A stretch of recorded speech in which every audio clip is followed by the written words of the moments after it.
नमस्कार मित्रांनो, टेक्निकल ज्ञान आणि नवीन अपडेटमध्ये तुमचे स्वागत आहे। मित्रांनो, आज आपण आपले या व्हिडिओमध्ये बघणार आहोत रेशन कार्ड धारकांसाठी मोठी अपडेट। या कार्ड धारकांनाच मिळणार फ्री धान्य। कोणा कार्ड धारकांना मिळणार आहे, चला तर जाणून घेऊया आपल्या आजच्या या व्हिडिओच्या माध्यमातून। मित्रांनो, जर तुम्ही रेशन कार्ड धारक असाल तर तुमच्यासाठी आनंदाची बातमी आहे। कार्ड धारकांसाठी सरकारने आता नवे नियम लागू केले आहेत। यात अनेक मोठे बदल केले आहेत। आता नवीन नियमानुसार शिधापत्रिक धारकांनी नियमाकडे दुर्लक्ष केल्यास ते त्यांना चांगलेच महागात पडू शकते आणि त्यासाठी मोठा दंडही होऊ शकतो। एवढेच नाही तर शिधापत्रिक धारकांवर कायदेशीर कारवाई पण होऊ शकते। कारण मित्रांनो, कोरोना काळात सरकारने सर्वसामान्यांना मोफत रेशन देण्यास सुरुवात केली होती।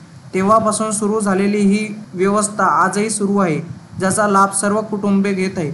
पण सरकारच्या म्हणण्यानुसार काही शिधापत्रिका धारक आहेत ते या योजनेसाठी पात्र नाहीत, त्यांना या योजनेचा लाभ घेता येणार नाही। तरी पण आता सर्व शिधापत्रिक धारक या योजनेचा लाभ घेत आहेत।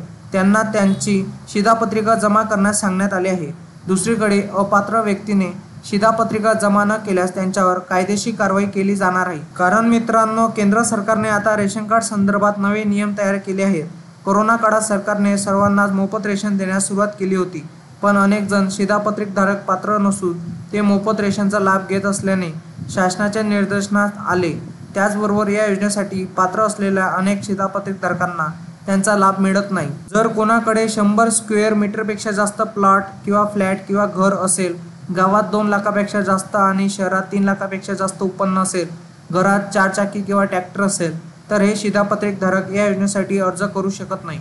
अशा लोकांना त्यांचे रेशन कार्ड तहसील किंवा DSO कार्यालयात जमा करावे लागणार आहे। मित्रांनो, तुम्ही या नियमात बसत नसाल तर तुम्हाला तुमचे रेशन कार्ड तहसील कार्यालयात जमा करावे लागणार आहे। कार्ड जमा न केल्यास तुमच्यावर कारवाई होऊ शकते। तुम्ही शिधापत्रिका जमा केली नाही तर तुमची शिधापत्रिका रद्द केली जाईल आणि या अगोदर तुम्ही घेतलेले रेशन वसूल केले जाईल।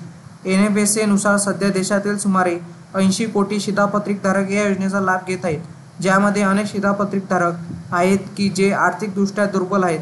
हे लक्षात घेऊन शासनाने ही योजना सुरू केली होती। यासोबतच NFSA काही नियमांमध्ये बदल करणार आहे, जेणेकरून फक्त गरजू लोकांना या योजनेचा लाभ घेता येईल। मित्रांनो, तुम्हाला असेच नवनवीन व्हिडिओ बघण्यासाठी तुम्ही आपल्या चॅनलला लाईक, शेअर अँड सबस्क्राईब करा। धन्यवाद।